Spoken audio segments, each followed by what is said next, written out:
There's two things I hate, a tripod and a warped board. One always wobbles when I need it steady, and the other one just makes my projects a real pain to fit together. With that being said, I'm gonna go ahead and change up the tripod situation and build something that I didn't think I could really do. Now this idea is not my own, I didn't come up with it. I actually found 2 YouTube videos showing basically exactly what I wanted to build. The only difference is both of these people are engineers and I'm not. The first one is a channel called Inheritance Machining, which is actually, I've been binge watching him like crazy. He inherited his grandpa's machine shop and has just been doing a bunch of machine work. It's awesome to watch. The second channel, I'm probably gonna butcher his name. I think it's pronounced Marius Hornberger.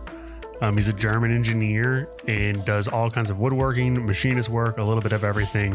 It's also somebody else that's super awesome to watch. I'm gonna link both of their videos in the description for this. Go ahead and give it a watch. They go way more in depth than what I do, but they're also engineers and I'm not, so you get what you get. Anyways, let's get started on this build process. So as you see in the beginning, I took a bunch of uni-strut and just painted it black because my ceiling's black and I want this thing to kind of just tuck away and be hidden.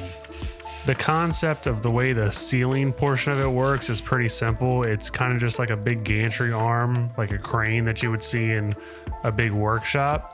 The hard part of the project is making the actual arm portion itself. It's just a little bit of a thought process on getting everything right. It's based off of like a microphone boom arm.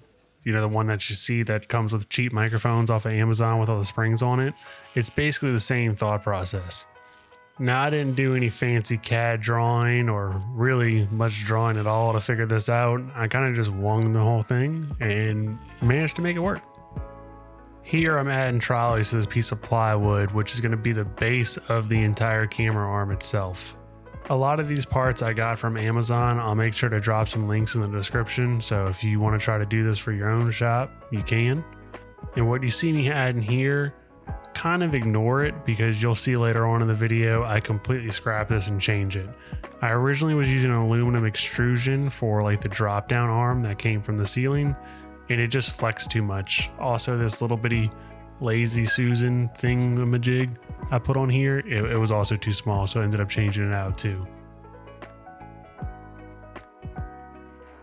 Once I get this thing put in up here, you'll kind of start to get an idea of how the part on the ceiling works.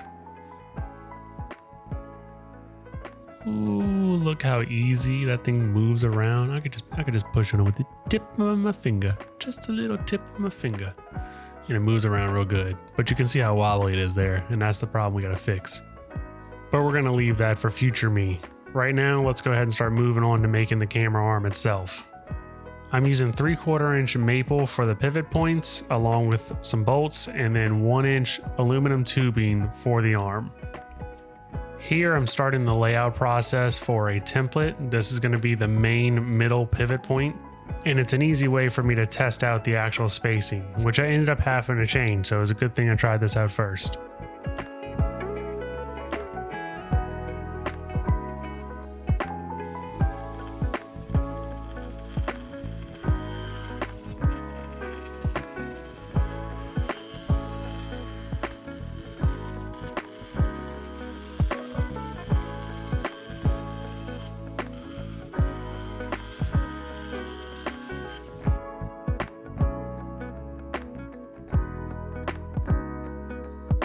Now that the main body is done, I'm gonna go ahead and move over to the miter saw and cut this square tubing in half. This is the beautiful part about working with aluminum. You can use your woodworking tools to cut it. Just go very slow and use a kind of dull blade if you got to, so you don't ruin one of your good blades.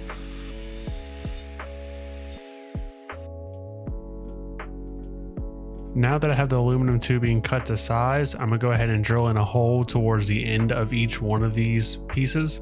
And this is going to be the actual pivot point for the arm itself.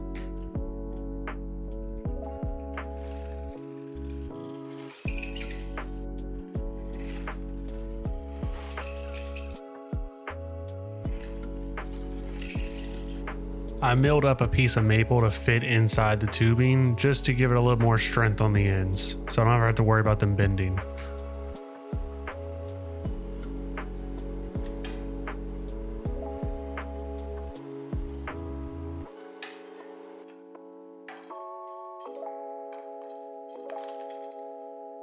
Now using that template I made, I can kind of test it and you can start to get an idea of how this thing's gonna work.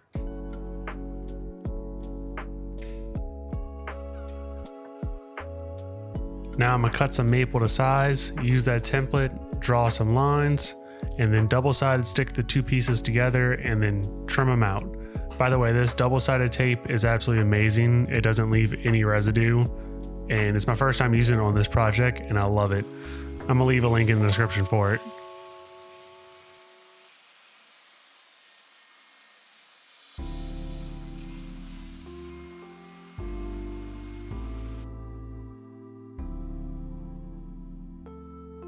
All right, I gotta pause it right here for a second.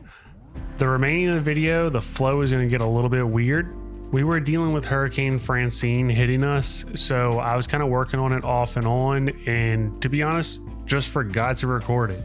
I was debating on even making a video for this because I didn't think it was gonna be able to make it work. So we're gonna jump ahead, but then we're gonna go backwards. Just trust me, follow along, it's still good. So you remember earlier in the video when I said that I'm gonna change this whole thing out because that arm bends? Yeah, take a look at just how much this thing bends. I did not expect it. Aluminum extrusion's normally strong, but since it's 4 pieces put together, I'm assuming that's the reason. And that Lazy Susan, we're gonna like triple the size of it. So makes a bit of a difference. I also added another layer of 3/4 inch plywood, making it a total of 1.5 inches, and then I'm using a lot bigger bolts to hold this thing. I'm basically trying to beef up this entire situation.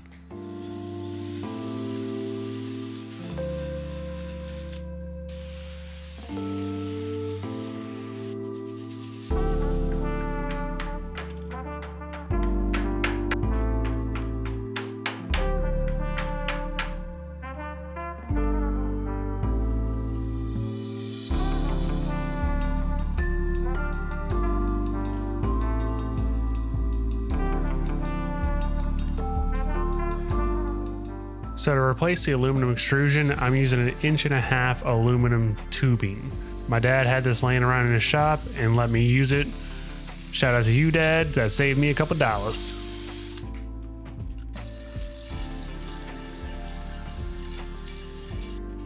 I'm using the same brackets to mount it to the actual base plate. I feel like it's more than strong enough, but I think eventually I'm going to change it with something that gives it a little bit more side load support.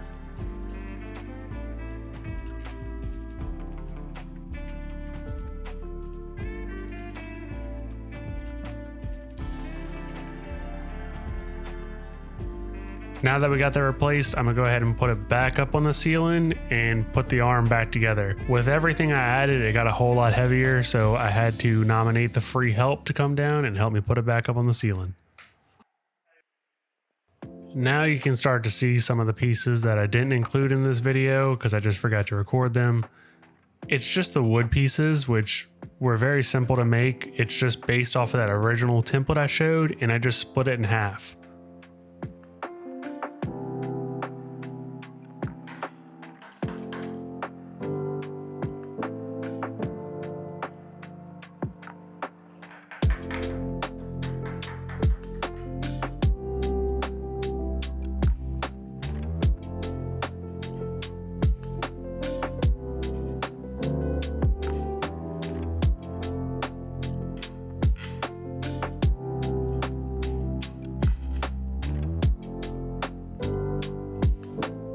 I have to say, just for the little bit of time that I've gotten to use it since I've built this thing, it's an absolute game changer. I never realized just how much I hated using a tripod until starting to use this thing. I was just always hitting the tripod. It was always in the way. I could never get the angles I wanted to. And with this thing, I can go from the floor to the ceiling in every corner in my shop, and no floor space is taken, and it's not in my way at all. I'm super pleased with how this thing came out.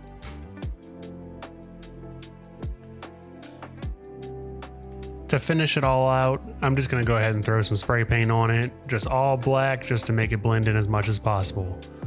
Thank you guys for watching this video, and as always, get in the shop, build something, and stay salty.